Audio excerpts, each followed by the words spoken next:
Hi, hello everyone. I'm here in St. Antonio Padua Church, Nazareth, Cagayan de Oro City. Here we go. Mission accomplished, guys. Andito po ako sa loob ng simbahan. Ito po. Ito po yung mga tanawin sa loob ng simbahan ko. Kakatapos ko lang po magdasal, guys. Sisimula na po natin ang tungkol po sa ano po mga mensahe na ipapaalam ko sa inyo. Yung mga spread message tungkol sa lahat. At itong mensahe dito sa Nazareth, Cagayan de Oro City. Okay, sample first. St. Michael Panggabi Masterpiece. Ano po kaganapan ng eksena anong mensahe dito sa San Antonio Padua Church sa Nazareth, Cagayan de Oro City? Ibn Masterpiece. Holy Spirit, God, Summer Sevenos, Summer the Masterpiece.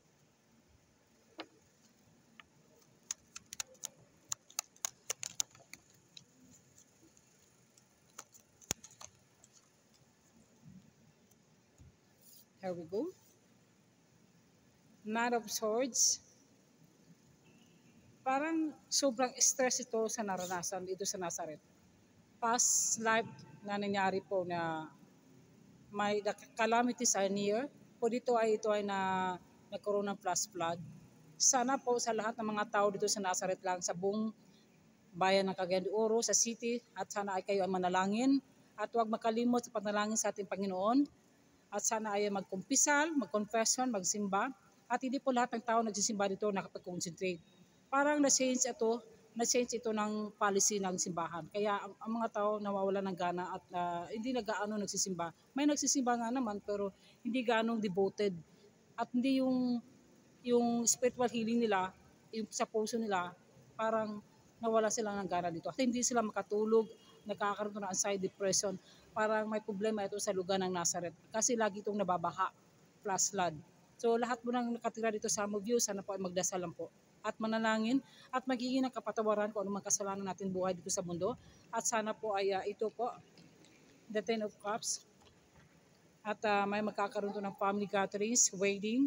At marami itong magaganap at maraming gusto ditong venue ng tungkol po sa makasal. Kaso lang, ang daming mga policy, na-change ang policy, ang daming mga pagbabayaran, ang daming yung mga, kumbaga sa Bisaya pa, kuti-kuti sa balaod.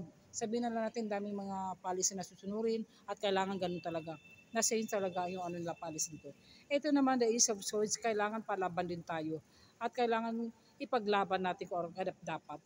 At wala tayong magawa. Minsan ang mga tao kasi, ang daming simbahan dito, kung saan sila gusto magsimba, sana naman sa buong bayan ng Nazareth ay magdasal po at panalangin. At nandito sa isip at sa puso't damdamin mo na kailangan devoted kayo sa ating mga santos, lalo na sa ating Panginoon, at kailangan po ipaglaban ko anong rarapat. May mga magandang balita o good news, spirit of good news sa bad news. The calamities are near po. Malapit na po ang October. Sana po ay magkakaroon ng posisyon, mag-grocery, at kailangan din ay be early po, magkumpisal po kayo. Kasi hindi natin alam kung kailan tayo kukunin ng Diyos, di ba? Week, seconds, pwede ito araw, weekly, o month, o year. Kung kailan tayo kukunin, kailangan maghanda po tayo. Kailangan tayo magkumpisal at ask forgiveness. Forgive yourself, forgive each other, at forget the past na nangyari sa'yo. At ito naman nagkakaroon ng celebration, the Tree of Cup. Maraming taong gusto pupunta dito, lalo na magkakaroon ng wedding o ano pa naman. Kaso lang, pagdating sa sa binyag, ang daming mga tawag nito, kailangan ay tulad ng mga gasa, mga ganyan.